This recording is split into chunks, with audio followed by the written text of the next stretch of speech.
আসসালামু আলাইকুম প্রিয় দর্শক, যারা চাকরি করেন তাদের বেতন বাড়ছে,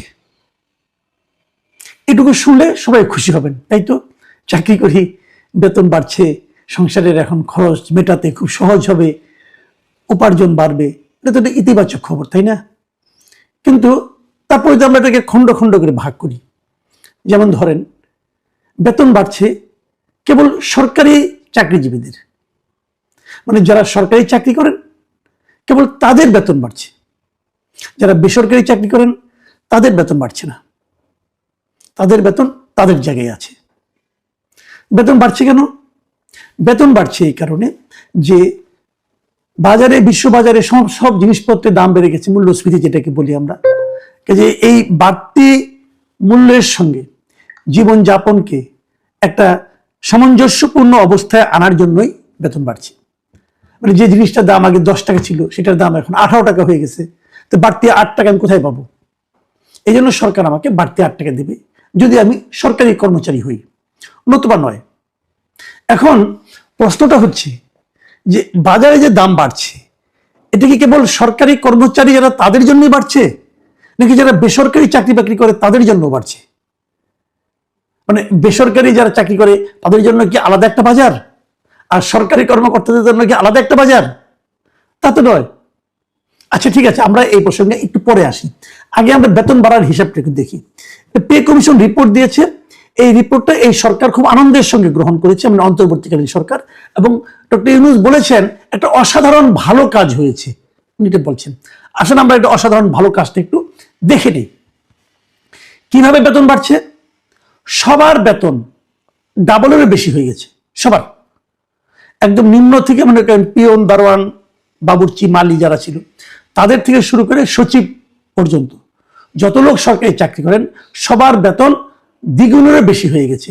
যার সবচেয়ে কম বেড়েছে, মানে একদম শীর্ষস্থানে যারা আছেন তাদেরও বেতন বেড়েছে 105%। মানে ওটা গেলে বেতনের এমনি 20টা গ্রেড আছে, গ্রেড 1, গ্রেড 2। গ্রেড 1 হলো সবচেয়ে বেশি বেতন, যেটা সচিবদের ছিল। সেই বেতনটা ছিল আগে 78,000 টাকা, সেটা বেড়ে এখন হয়েছে 1,60,000 টাকা। আর সর্বনিম্ন যে বেতনটা ছিল সেটা ছিল 8,250 টাকা, সেটা বেড়ে হয়েছে 20,000 টাকা। এই হলো বাড়ার ব্যাপারটা। এখন একটা কথা আপনাকে আমি বলি, আপনারা হয়তো ভাবছেন যে এই টাকা কি খুব বেশি হলো, না বেশি হলো না। যেমন ধরেন এই যে 20,000 টাকা হয়েছে না, এটা হলো বেসিক বেতন, এর সঙ্গে নানা ধরনের ভাতা টাতা আছে। যেমন ধরেন আমি একটু উদাহরণ দিয়ে বলি আপনাকে, যে 20তম গ্রেডের যিনি বেতন পাচ্ছেন 8,250 টাকা, যেটা এখন পাচ্ছেন, উনি কিন্তু আসলে 8,250 টাকা পান না, উনি বিভিন্ন ভাতা টাতা সব মিলিয়ে উনি ড্র করেন 17,000 টাকার মতো। এখানে কে আছে এই ক্যাটাগরিতে? কারা আছে এই ক্যাটাগরিতে? পিয়ন, দারোয়ান, পরিচ্ছন্নতা কর্মী, এরা। তার মানে এরা 20তম গ্রেডে বেতন পান, তারা আসলে প্রতি মাসে সমস্ত ভাতা টাতা মিলিয়ে, বাড়ি ভাড়া, অমুক তমুক সব মিলিয়ে তারা 17,000 টাকা ড্র করেন। তাদের জন্য এখন প্রস্তাব যেটা করা হয়েছে, মানে 20,000 টাকা যেটা বেসিক ধরা হয়েছে, ওটা যে দাঁড়াবে, ওই ভাতা টাতা সহযোগ করলে দাঁড়াবে প্রায় 42,000 টাকার মতো। তার মানে যিনি সরকারি অফিসের পিয়ন হবেন, দারোয়ান হবেন, অথবা সরকারি অফিসের আপনার পরিচ্ছন্নতা কর্মী হবেন, যে ঝাড়ুটাও দেয় যারা, তারা বেতন পাবেন 42,000 টাকা। আমি এই টাকার জন্য আপনাকে ঈর্ষা করতে বলছি না, ঠিক আছে, এই টাকা ছাড়া তো চলে না, এটা সত্য কথা, চলে না। কিন্তু প্রশ্নটা হলো, আপনি বেতনটা দিয়েছেন, এটা ভালো, দিতে চাচ্ছেন, এটা ভালো, কিন্তু এই বেতনটা আপনি দেবেন কোত্থেকে? সরকারি চাকরিজীবীদের বেতন কে দিবে? সরকার দেবে। সরকার কোত্থেকে দেবে? সরকারের আয়টা কি বলুন? সরকারের আয় হলো বিভিন্ন রকম কর, প্রত্যক্ষ কর, পরোক্ষ কর, মানে আপনি যে ইনকাম ট্যাক্স দেন, যে ইনকাম ট্যাক্স আপনি দিচ্ছেন, এটা সরকারের আয়, আপনার কাছ থেকে পাচ্ছেন। অথবা পরোক্ষ কর। পরোক্ষ কর কি হবে? আপনি দেখবেন যা কিছু আপনি কিনবেন তার উপরে কিন্তু 15% আপনাকে ভ্যাট দিতে হয়।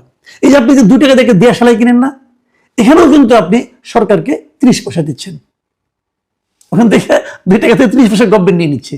তো এভাবে কিন্তু গভর্নমেন্টের ইনকাম হয়। তো এই ইনকাম যেটা হয় সরকারের সাকুল্যের, এটা বলে আমরা রাজস্ব আয়।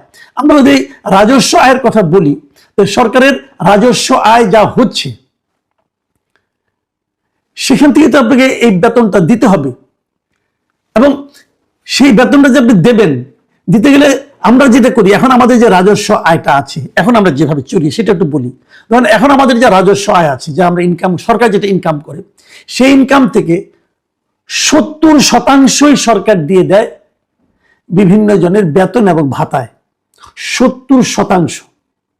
ভাবুন, সরকারের যে রাজস্ব আয় আছে তার 70% দেয় বিভিন্ন বেতন এবং ভাতায়, আর 25% দেয় বিভিন্ন যে ঋণ করেছে না, বিভিন্ন জায়গাতে দেশ থেকে বিদেশ থেকে ঋণ করে বড় বড় কাজ করেছে, হ্যাঁ, ঋণের টাকা, বিশ্ব ব্যাংকের টাকা, এডিবির টাকা, যে ঋণ যেগুলি করেছে সেই ঋণের সুদ পরিশোধ করতে যায় আর 25%। তাহলে থাকলো কত? 5%। সেটা দিয়ে টুকটাক টুকটাক কিছু উন্নয়ন করে। এটা হলো রাজস্বের কথা বলছি কিন্তু আমি। তো এখন যদি আপনি বেতন বাড়ান, যে বেতনটা বাড়ানোর কথা বলা হচ্ছে, সেই বেতনটা বাড়ালে আরো কত টাকা লাগবে? আরো নতুন করে আরো টাকা লাগবে 1,06,000 কোটি টাকা। এখন এই যে বাড়তি 1,06,000 কোটি টাকা লাগবে বছরে, এই টাকাটা সরকার কোত্থেকে আনবে? মানে এইগুলি কিন্তু এই অন্তর্বর্তীকালীন সরকারের কোনো চাপ না, এই চাপটা যে পড়বে নতুন যে সরকার আসবে 12 ডিসেম্বরের নির্বাচনের মাধ্যমে, সেই সরকারের উপর। সেই সরকার এই টাকাটা কোথা থেকে আনবে? তাহলে কি ট্যাক্স বাড়বে? সবার উপর যে ট্যাক্স দিবে, আমি আপনি যারা আমরা কোনো বেসরকারি চাকরি করি অথবা অন্য কোনো ব্যবসা বাণিজ্য করি অথবা যারা জিনিসপত্র কেনাকাটা করি, আমাদের সবার কাছ থেকে টাকা, আরো টাকা নিবে, আরো ট্যাক্স দিবে, নিয়ে তার যারা চাকরি করে, মানে সরকারের যারা নাকি পার্ট অফ গভর্নমেন্ট, তাদেরকে উনি প্রতি বছর আরো 1,06,000 কোটি টাকা করে দিবে। এদের কাজটা কি আসলে? সরকারি কর্মকর্তাদের কাজ হলো, কর্মচারী কর্মকর্তাদের কাজ হলো জনগণের সেবা করা। খুব ভালো। আমরা যারা জনগণ আছি, আপনি আপনার কথা ভাবেন, আপনি যখন কোনো সরকারি অফিসে যান, সেবার জন্য যান, আপনি তো সেবার জন্যই যান, তাই না? যেমন আপনি থানায় গেলেন, থানা কিন্তু একটা সরকারি কর্মকর্তা, এই পুলিশের বেতন বাড়বে। আপনি হয়তো কোনো সাব রেজিস্ট্রি অফিসে গেলেন, ওটা কিন্তু একটা সরকারি চাকরি করে, ওরা কিন্তু আপনার কাছ থেকে টাকা নিয়ে এইভাবে বেতনটা পাবে। তো ওদের কাছে যখন আপনি যান, সেবা পান নাকি হয়রানি পান? অথবা ঘুষ দিলে কাজটা তাড়াতাড়ি হয়?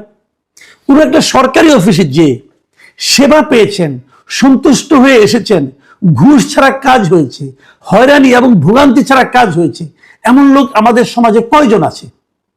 এই আপনারা যারা শুনতেছেন, আপনারাই মন্তব্য করুন আমার এখানে, কয়জন আপনারা আছেন? শতকরা কতজন হবে? 5 জন, 10 জন হবে? এর চেয়ে বেশি হবে বলে আমি গ্যারান্টি দিয়ে বলতে পারি। বাকি 90 জনই সরকারি অফিসে যে ভোগান্তির শিকার হন, আপনাকে উৎকোচ দিতে হয়, সেলামি দিতে হয়, ঘুষ দিতে হয়। তো ওনারা আমাদের কাছ থেকে ঘুষও নেবেন, আবার ওনারা আমার কাছ থেকে বাড়তি টাকা নেবেন, তাদের সংসার চলে না বলে। এই তো হচ্ছে। তো এখন কোশ্চেন করলো কেন? করলো এই কারণে, দুটো কারণে আমি মনে করি। এই সরকার তার শেষ দিকে এসে এই সরকারি কর্মকর্তা কর্মচারীদের হাতে রাখতে চায়, বোঝাতে চায় যে আমরা তোমাদের জন্য অনেক করলাম, তোমরা আমাদেরকে হেল্প করো বাকি সময়টুকু। পাশাপাশি নতুন যে সরকার আসবে 12 তারিখের পরে, তাদের উপরে একটা বোঝা চাপিয়ে দিল। ওই সরকার এসেই হাহুতাশের মধ্যে পড়ে যাবে যে কিভাবে তারা সরকারি কর্মচারীদের এই বেতনটা দিবে। এই যে নতুন পে স্কেল ঘোষণা করা হয়েছে, সরকারি দল কিন্তু, সরকারি কর্মচারীরা কিন্তু বলছে এটা এখন থেকেই চালু করেন, আর সরকার বলছে না, এটা জুন থেকে চালু হবে। এখন কিছু কিছু হবে, এখন অল্প বিস্তর হবে, তারপর পূর্ণাঙ্গ হবে, চালু হবে জুন মাসে। এখন ধরেন নতুন গভর্নমেন্ট আসলো, এসে ভাবলো যে এটা করা সম্ভব না, আমি কোথেকে করবো, আমার টাকা তো নাই। যদি না করে তাহলে কি হবে? নতুন গভর্নমেন্ট অজনপ্রিয় হয়ে যাবে। তারা বলবে ইংরেজি সরকারই ভালো ছিল, অথবা তারা নতুন সরকারকে অসহযোগিতা করবে, এমন এমন কাজ করবে যাতে নাকি নতুন সরকার বিপদগ্রস্ত হয়, নতুন সরকারের বদনাম হয়, তারা এগুলি করবে। আপনি বেতন বাড়ান, আমার কোনো আপত্তি নাই, সে সঙ্গে জবাব দিতে পারেন। সরকারি কর্মকর্তা কর্মচারীগুলো জবাব দিতে আছে, সরকারি অফিসগুলো নিয়ম নীতি আছে, সরকারি অফিসের লোকজনকে ঘুষ খায় না। দেখুন আওয়ামী লীগ আমলে কিন্তু একদম বেতন বেড়েছিল, বেতন প্রায় জাস্ট ডাবল করে দিয়েছিল আওয়ামী লীগ আমলে, এবং তখন বলা হয়েছিল আপনারা ঘুষ খাবেন না, আপনাদের বেতন বাড়িয়ে দিলাম। সরকারি কর্মচারীরা এটা শুনেছিল, ঘুষ খাওয়াকে বাদ রাখছিল। আগের মধ্যে ঘুষ চলেছে, তখন ঘুষের রেটও বেড়েছে, বেতন বেড়েছে। তো সমাধানটা কি?